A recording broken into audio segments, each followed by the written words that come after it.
السلام علیکم. تیمور لنگ کا نام آپ نے سنا ہے, تاریخ میں اس کے بارے میں پڑھا بھی ہوگا. آج کل یہ ہندوتوا والے تیمور لنگ کے نام سے بڑے ناراض ہو جاتے ہیں, بلکہ انہوں نے سیف علی خان کے بچے کے نام پر بھی اعتراض کیا تھا. خیر جو بھی ہے, تیمور لنگ ایک بہادر بادشاہ تھا جس نے تغلق خاندان کی حکومت کو زوال سے گزار کیا.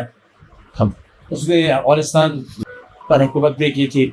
تیمور کو ہم نے نہیں دیکھا, تیمور کے نام کے ساتھ تیمور لگے آتا ہے کیونکہ وہ ایک پیر سے معذور تھا. ہم نے اس تیمور کو تو نہیں دیکھا, مگر آج کے تیمور کو آپ نے دیکھا ہوگا. اتراکھنڈ کی ایک مسجد میں امیر اللہ نامی ایک نوجوان نے, وہ ایک پیر سے معذور ہے, اس نے کمزور بزدلوں کی ایک فوج کو تنہا مقابلہ کر کے بھگا دیا. یہ وہ بھیڑ تھی جو مسجدوں پر حملہ کر کے ملک میں انتشار نفرت پھیلانا چاہتی ہے. انہوں نے دیکھا کہ اس مسجد کی حفاظت کرنے والا کوئی نہیں ہے, مگر وہاں پر ایک پیر سے معذور امیر اللہ نے لاٹھے سے اکیلے مقابلہ کر کے جس طرح سے ان بزدلوں کو بھگایا, ساری دنیا میں اس کے چرچے ہو رہے ہیں. اور اس سے یہ بات ثابت ہوتی ہے کہ آپ ہمت کیجئے, مقابلہ کیجئے. یہ بزدل قوم ہے, یہ ڈرپوک لوگ ہیں, کیونکہ ڈرپوک آدمی ہی ظلم کرتا ہے. جو کمزور ہے وہ اپنے آپ کو طاقتور ظاہر کرنے کی کوشش کرتا ہے. دنیا میں جتنے بھی ڈکٹیٹر آئے ہیں وہ پورے بزدل تھے, پورے کمزور تھے. کل بھی کمزور ڈکٹیٹر تھے, آج کے بھی جو ظالم حکمران ہیں وہ اندر سے بہت کمزور ہیں. اور یہ انہی کی فوج ہے, یہ کمزور اور بزدلوں کی فوج ہے. افسوس اس بات کا ہے کہ ہم امیر اللہ کی طرح مقابلہ نہیں کرتے. 4 نوجوان ڈٹ جائیے, 400 لوگ بھاگ جائیں گے. آپ اس کی وجہ مقابلہ کرنے کی وجہ آپ ویڈیو بناتے ہیں, آپ مسجد کے مینار پر چڑھ کر لوگ لوڈ اسپیکر اکھاڑ کر پھینکتے ہیں, بھگوا جھنڈا لہراتے ہیں, اور آپ ہجڑوں کی طرح اس کی فلم بنا کر وائرل کرتے ہیں. ارے امیر اللہ کی طرح مقابلہ کرو.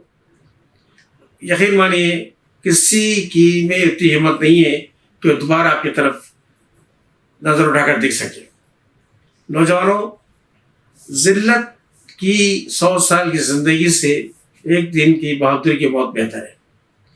ہم تو جب پیدا ہوتے ہیں تو اسی کے ساتھ ہمیں یہ یقین دلایا جاتا ہے کہ ہم ایک دن مرنا ہے.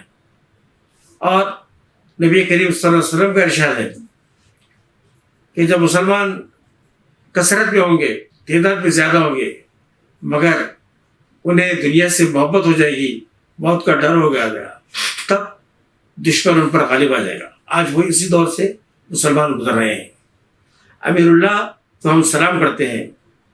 اس ایک پیر سے معذور نوجوان نے کروڑوں مسلمانوں کی لاج رکھی ہے. اس سے سبق سیکھیے, اپنی مسجد کی خود حفاظت کیجیے. یہ جتنے بھی لوگ آپ کی مسجدوں پر حملہ کرنے آ رہے ہیں یہ ہندوستان کے دشمن ہیں. ہندوستان میں جو بھائی چارگی ہے اس کے دشمن ہیں. یہ عام ہندو, عام کرسچن, سکھ بھائی, یہ سب بہت اچھے لوگ ہیں, سیکولر لوگ ہیں. یہ وہ بے روزگار لوگ ہیں جنہیں لڑنے کے لیے, جو نفرت پھیلانے کے لیے ڈیلی بیسس پر لوگ کام کرتے ہیں. تو یہ ہندوستان کے شہری نہیں ہیں, ہندوستانی ہوں گے مگر ہندوستان کے اصل سب سے بڑے دشمن ہیں. آپ نے دیکھا ہوگا جتنے بھی پاکستان کے جاسوس تھے یہ پورے غیر مسلم نکلتے ہیں. آج تک کوئی بھی ایک مسلمان پاکستان کا جاسوس نہیں نکلا. پاکستان کے خلاف تو شہید ہونے والے والدہ عبدالحمید بھی رہے, بریگیڈیئر عثمان رہے, اور نہ جانے کتنے لوگ ہیں. بہرحال جس طرح امیر اللہ نے ہمت ظاہر کی, اسی طرح بھائی محمد دیپک, ایک نیا نام ملا جو ہندو مسلم اتحاد کا نمبردار ہے, اسی اتراکھنڈ میں جہاں پر مسلمانوں پر ظلم ڈھایا جا رہا ہے. جب دوسری جگہ دکان چینج کریں گے, جب ہم یہ نام ہٹا دیں گے. بولا تھا نام ٹھیک ہے. آپ کا نام کیا بھائی؟ اپنا نام. میرا نام محمد دیپک ہے بھائی. محمد دیپک ہے آپ کا نام. ٹھیک ہے, اوکے. اور میں کوڈ لگا تو نام سے کیا لینا میرا. کسی دکان کی ویڈیو بنا تمہیں کھولو فون کھولو یار, فون کھولو.